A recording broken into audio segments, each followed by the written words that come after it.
Assalamualaikum warahmatullahi wabarakatuh.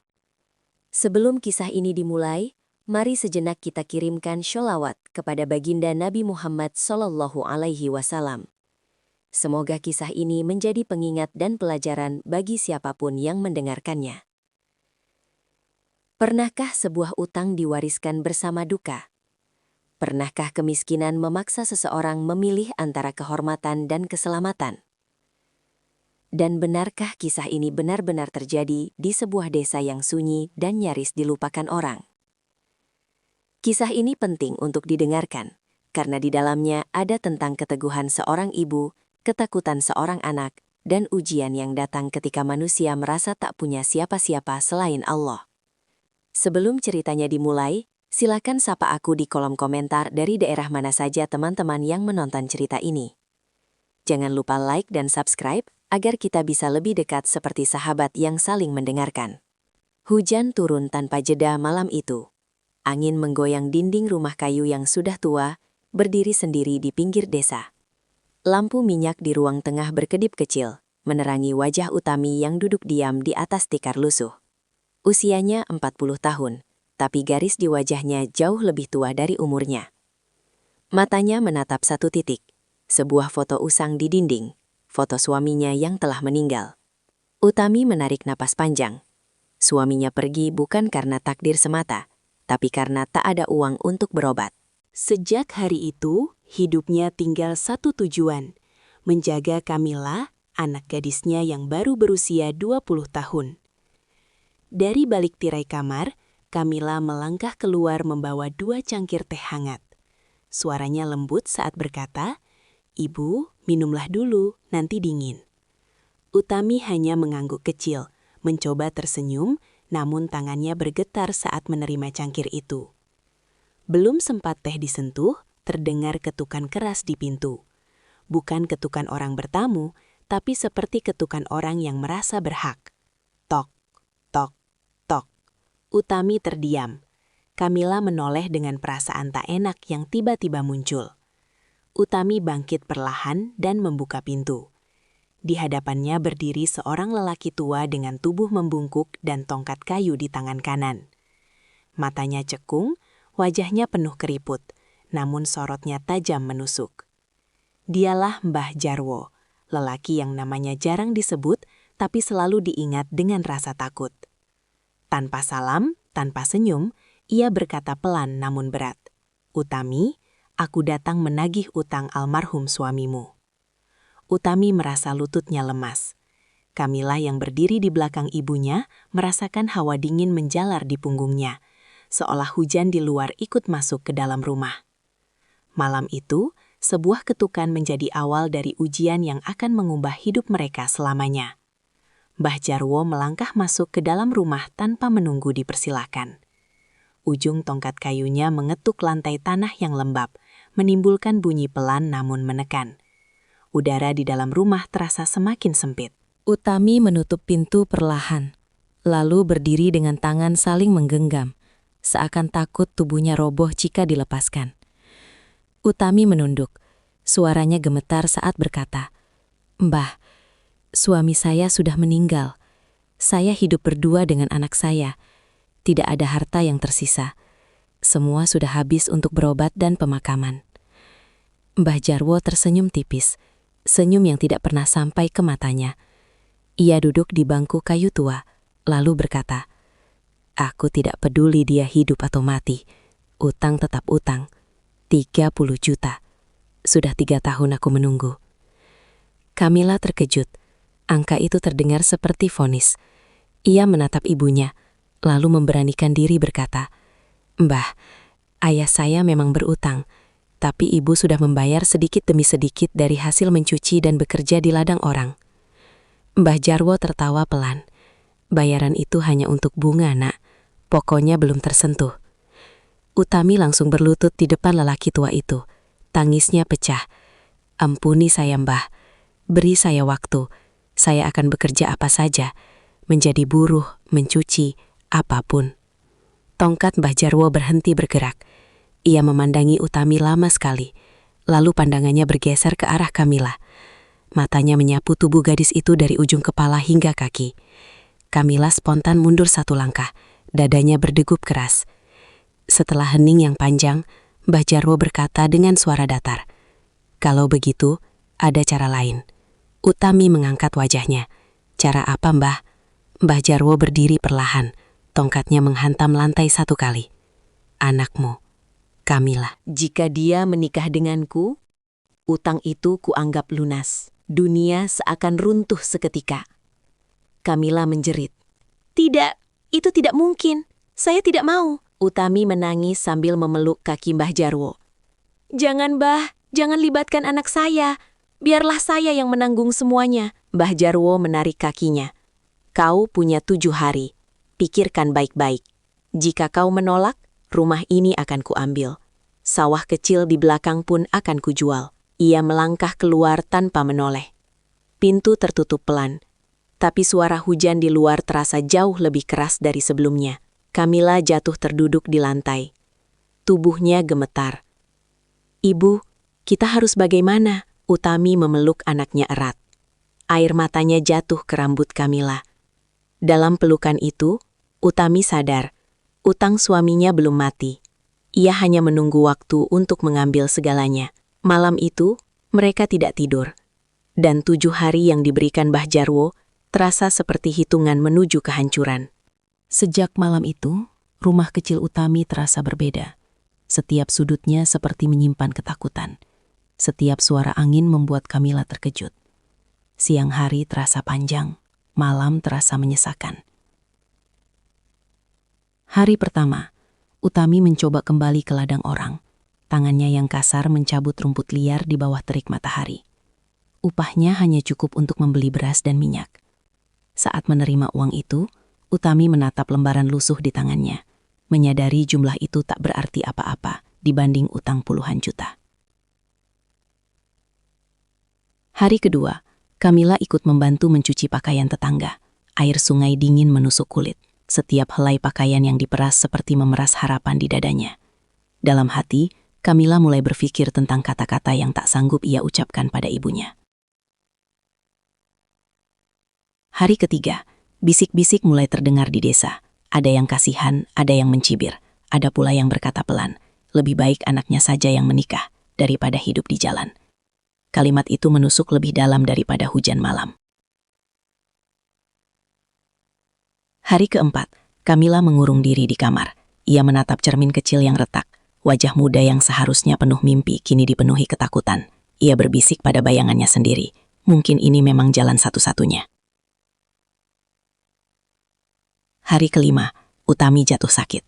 Tubuhnya demam, batuknya tak berhenti. Kamila menjaga ibunya semalaman. Di sela isak, Kamila berkata pelan, "Bu, kalau aku pergi, ibu tidak perlu menanggung utang itu lagi." Utami membuka mata dengan susah payah. "Jangan pernah bicara begitu. Ibu lebih baik mati daripada menyerahkan kamu." Hari ke-6, Kamila pergi ke musola sendirian. Ia duduk lama setelah sholat. Tangannya menengadah, matanya basah. Ia tidak meminta bahagia, ia hanya meminta kekuatan. Hari ke-7 tiba dengan langit mendung. Utami berdiri di depan rumah, memandangi jalan tanah yang mengarah ke rumah Mbah Jarwo. Waktu hampir habis. Pilihan mereka hanya 2, kehilangan segalanya atau menyerahkan kehormatan. Kamila keluar dari rumah dengan langkah pelan. "Ibu, izinkan aku ikut ke rumah Mbah Jarwo." Utami menoleh cepat. "Tidak, apapun yang terjadi, kamu tetap di sini." Namun Kamila tersenyum tipis. Senyum yang menyimpan keputusan. Dalam hatinya, Kamila telah memilih sesuatu yang belum diketahui siapapun. Dan pagi itu, 7 hari berakhir, membawa mereka menuju satu pertemuan yang akan menentukan nasib hidup mereka. Utami berjalan sendirian menyusuri jalan tanah yang basah oleh sisa hujan malam. Langkahnya berat, seolah setiap pijakan menambah beban di dadanya. Di kejauhan, rumah Mbah Jarwo berdiri besar dan tua, dikelilingi pagar bambu yang mulai rapuh. Banyak orang melewati rumah itu, tapi jarang ada yang berani masuk tanpa urusan penting. Pintu rumah terbuka saat Utami mengetuk. Mbah Jarwo sudah menunggu di kursi kayu panjang di ruang depan. Wajahnya datar, seperti orang yang sudah tahu akhir dari segalanya. "Kau datang juga," katanya pelan. Utami berdiri dengan tangan gemetar. "Mbah, saya datang untuk membicarakan keputusan." Mbah Jarwo mengangguk kecil. Ia berdiri, lalu berjalan mendekat. "Waktu sudah habis. Kau sudah memilih." Utami menelan ludah. Sebelum sempat ia bicara, terdengar suara langkah di belakangnya. Kamila muncul di ambang pintu. Utami terkejut. "Kamila, kenapa kamu kesini?" Kamila menunduk, lalu mengangkat wajahnya. Suaranya tenang, meski dadanya bergetar. "Saya datang dengan ibu." Mbah Jarwo tersenyum lebar untuk pertama kalinya. "Bagus, aku tidak suka menunggu." Utami langsung berdiri di depan Kamila. "Tidak, jangan libatkan anak saya. Ambil rumah ini saja. Ambil sawah kecil itu. Ambil semua yang tersisa." Mbah Jarwo menggeleng pelan. "Itu tidak cukup. Janjiku sudah jelas." Kamila melangkah maju satu langkah. "Mbah, sebelum keputusan diambil, izinkan saya bicara." Mbah Jarwo mengangkat alis. "Bicara." Kamila menarik napas panjang. "Saya tidak menolak karena takut menikah.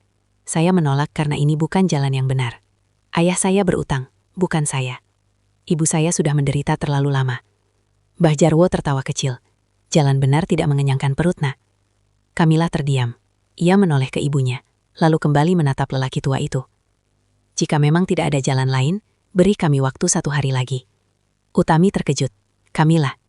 Mbah Jarwo berpikir sejenak, matanya menyipit. "1 hari. Besok sore kau harus kembali, dengan keputusan akhir." Kamila mengangguk. "Terima kasih, Mbah." Mereka keluar dari rumah itu dengan perasaan campur aduk. Utami marah, takut, dan bingung. Kamila diam sepanjang jalan, seolah menyimpan sesuatu yang tak ingin ia bagikan. Sore itu, Kamila kembali ke rumah tanpa berkata apapun. Ia masuk ke kamar, menutup pintu, dan mengambil sebuah map tua dari balik kasur. Sesuatu yang selama ini ia simpan, menunggu saat yang tepat. Dan saat matahari tenggelam, Kamila tahu besok bukan tentang menyerah. Besok adalah tentang kebenaran. Malam turun perlahan. Lampu minyak kembali menyala di rumah kecil itu. Utami duduk di ruang tengah dengan wajah cemas, menunggu Kamila yang masih di dalam kamar. Hatinya dipenuhi rasa takut. Ia merasa telah gagal sebagai seorang ibu. Pintu kamar terbuka. Kamila keluar membawa sebuah map coklat yang sudah kusam. Ia duduk di samping ibunya, lalu meletakkan map itu di lantai. "Bu, selama ini ibu tidak pernah tahu. Sebelum ayah meninggal, ia sempat menitipkan ini kepadaku." Utami menatap map itu dengan bingung. "Apa itu, nak?" Kamila membuka map perlahan. Di dalamnya ada beberapa lembar kertas tua, surat utang dengan cap dan tanda tangan Mbah Jarwo. Ada pula catatan tangan ayahnya, berisi jumlah pembayaran yang telah dilakukan, lengkap dengan tanggal. Ayah bilang, "Simpan ini baik-baik, suatu hari ini akan melindungi kita." Utami membaca lembaran itu dengan tangan gemetar, matanya membesar. Jumlah yang tercatat ternyata jauh lebih besar dari yang selama ini mereka bayarkan. Bahkan jika dihitung, utang itu seharusnya sudah lunas, lebih dari lunas. Air mata Utami jatuh. Kenapa ibu tidak tahu? Kamila tersenyum tipis. Ayah takut ibu semakin terbebani. Ia bilang, jika suatu hari ada yang menindas, tunjukkan ini pada orang yang berani melawan. Malam itu untuk pertama kalinya sejak 7 hari terakhir, Utami dan Kamila duduk tanpa menangis. Mereka menyusun keberanian, bukan lagi ketakutan. Pagi harinya Kamila pergi menemui kepala desa. Ia membawa map itu dan menceritakan semuanya. Kepala desa membaca surat-surat itu dengan wajah serius. "Ini bukan utang. Ini pemerasan." Siang menjulang. Utami dan Kamila berjalan kembali menuju rumah Mbah Jarwo. Kali ini, langkah mereka tidak seberat sebelumnya. Di belakang mereka, kepala desa dan 2 orang warga mengikuti dengan diam.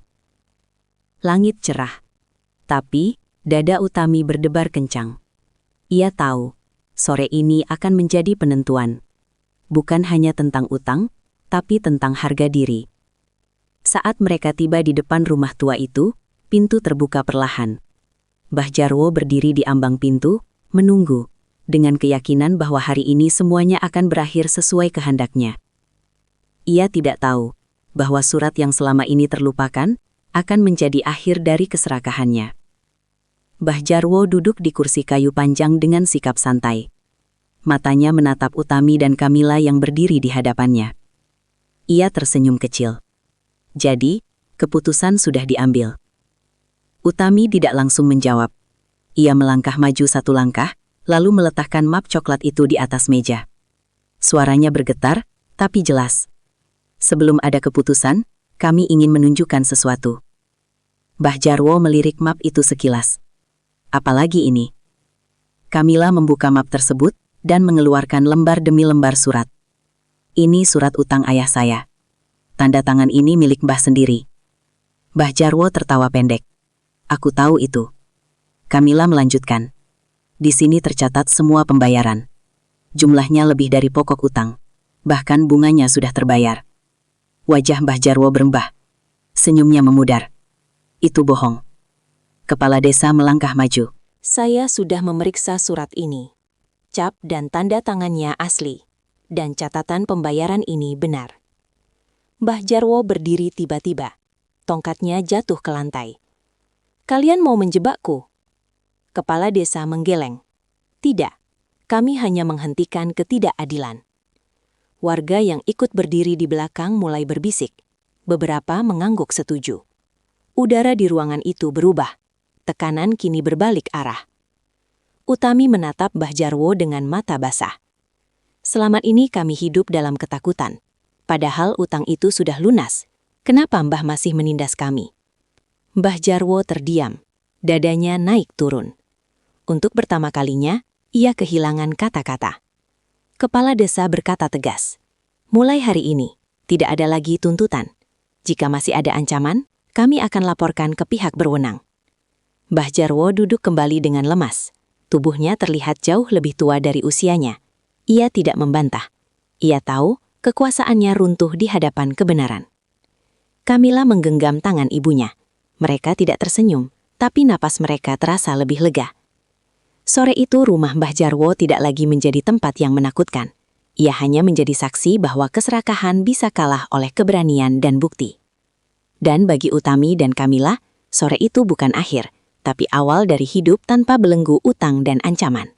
Kabar tentang kejadian di rumah Mbah Jarwo menyebar cepat ke seluruh desa. Orang-orang yang selama ini memilih diam mulai berani berbicara. Ada yang baru sadar, ada pula yang mengaku pernah mengalami tekanan serupa, namun tak punya keberanian untuk melawan. Mbah Jarwo tidak keluar rumah selama berhari-hari. Pagar bambunya tertutup rapat. Rumah besar itu kini sunyi, sepi dari tamu dan bisik-bisik kekuasaan. Sosok yang dulu ditakuti, kini hanya menjadi bayangan masa lalu. Utami kembali ke rumah kecilnya dengan langkah pelan. Ia berdiri lama di depan pintu, memandang dinding kayu yang hampir roboh, atap yang bocor, dan lantai tanah yang lembab. Namun kali ini, rumah itu terasa hangat. Bukan karena berubah bentuk, tapi karena beban di dadanya telah terangkat.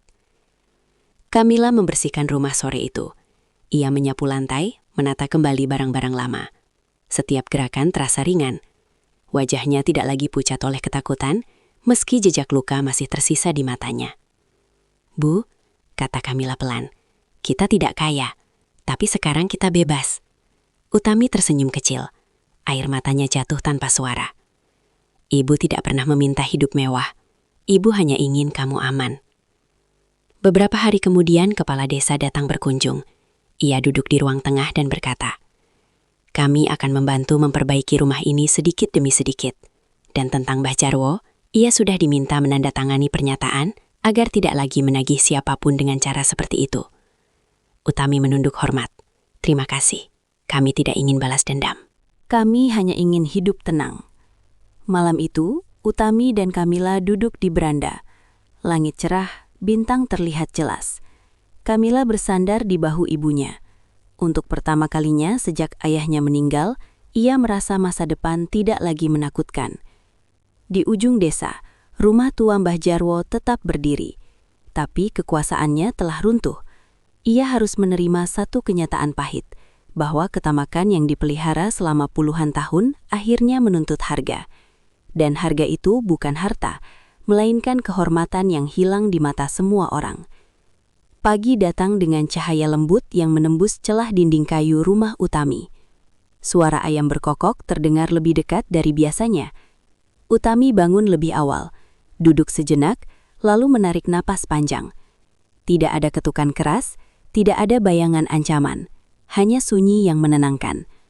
Kamila keluar dari kamar dengan wajah segar. Ia tersenyum kecil saat melihat ibunya menyiapkan air untuk mencuci muka. "Bu, rasanya aneh, tapi rasanya ringan." Utami mengangguk. Iya, seperti baru bangun dari mimpi panjang. Hari itu, mereka menjalani hidup seperti biasa, tapi dengan perasaan yang berbeda. Utami pergi bekerja ke ladang tetangga tanpa rasa takut akan kehilangan rumah. Kamila membantu di warung kecil milik seorang warga yang dulu sering ia sapa dengan canggung. Kini sapaan itu dibalas dengan ramah. Orang-orang mulai menyapa mereka tanpa bisik-bisik. Beberapa bahkan meminta maaf karena dulu memilih diam. Utami hanya membalas dengan senyum dan anggukan kecil. Siang hari, Kamila duduk di depan rumah sambil menjahit kain lama. Ia menatap jalan desa yang dulu terasa menakutkan. Kini jalan itu hanya jalan biasa, tempat orang berlalu lalang membawa kehidupan masing-masing. Sore menjelang, Utami pulang dengan wajah lelah tapi tenang. Mereka makan bersama dengan lauk sederhana. Tidak banyak bicara, tapi hati mereka penuh. Malam turun perlahan. Kamila kembali ke kamarnya, membawa map coklat itu. Ia tidak lagi menyimpannya dengan takut, tapi sebagai pengingat bahwa kebenaran bisa bertahan meski lama terkubur. Di luar, angin berhembus pelan. Desa kembali sunyi. Namun di rumah kecil itu, ketenangan telah menetap. Pagi tanpa takut bukan tentang bebas dari masalah, tapi tentang keberanian yang telah lahir dan tidak akan hilang, meski hidup kembali berjalan sederhana. Beberapa minggu berlalu, musim mulai berganti. Sawah di belakang rumah Utami kembali menghijau. Angin membawa bau tanah basah yang menenangkan. Hidup berjalan perlahan, tanpa kejutan, tanpa ketakutan yang dulu selalu mengintai. Mbah Jarwo jarang terlihat, tubuhnya semakin rentah. Tongkat kayu yang dulu menjadi simbol kuasa, kini hanya penopang langkahnya. Orang-orang tidak lagi menunduk saat berpapasan. Mereka menatapnya biasa saja, bahkan ada yang berlalu tanpa menyapa. Suatu sore, Utami melihat Mbah Jarwo berjalan tertatih di jalan desa. Untuk sesaat, masa lalu kembali terlintas di pikirannya. Tapi yang muncul bukan marah, melainkan iba. Ia menghela napas, lalu melanjutkan pekerjaannya tanpa menoleh lagi. Kamila kini sering membantu anak-anak kecil belajar mengaji di musola. Suaranya lembut saat membimbing huruf demi huruf. Anak-anak itu mendengarkan dengan penuh semangat, tanpa tahu bahwa guru mereka pernah berdiri di tepi keputusasaan. Di rumah, Utami mulai menanam sayur kecil di pekarangan. Setiap pagi ia menyiramnya dengan penuh harap. Tumbuh pelan, tapi pasti. Malam hari, Kamila duduk di beranda, memandangi langit. Ia teringat malam hujan, ketukan di pintu, dan ancaman yang nyaris merenggut masa depannya. Kini semua itu terasa jauh, seperti bayangan yang memudar. Bayangan itu tidak hilang seketika, tapi ia pergi perlahan, seiring waktu dan keberanian yang tumbuh. Dan di desa kecil itu, kisah Utami dan Kamila tidak lagi tentang utang atau ancaman. Ia berubah menjadi cerita tentang keteguhan, yang diceritakan dari mulut ke mulut, tanpa nama, tanpa sorotan, namun tinggal lama di hati orang-orang. Waktu terus berjalan, bulan berganti tanpa meninggalkan luka baru. Rumah kecil Utami kini tampak lebih terawat. Atap bocor telah diperbaiki seadanya. Dinding kayu diperkuat dengan papan bekas. Tidak indah, tapi cukup untuk melindungi mereka dari hujan dan angin. Utami menjalani hari-harinya dengan sederhana. Ia bekerja, pulang, dan beribadah dengan tenang. Setiap malam sebelum tidur, ia duduk sejenak, menundukkan kepala, mengingat masa lalu bukan dengan takut, tapi dengan syukur.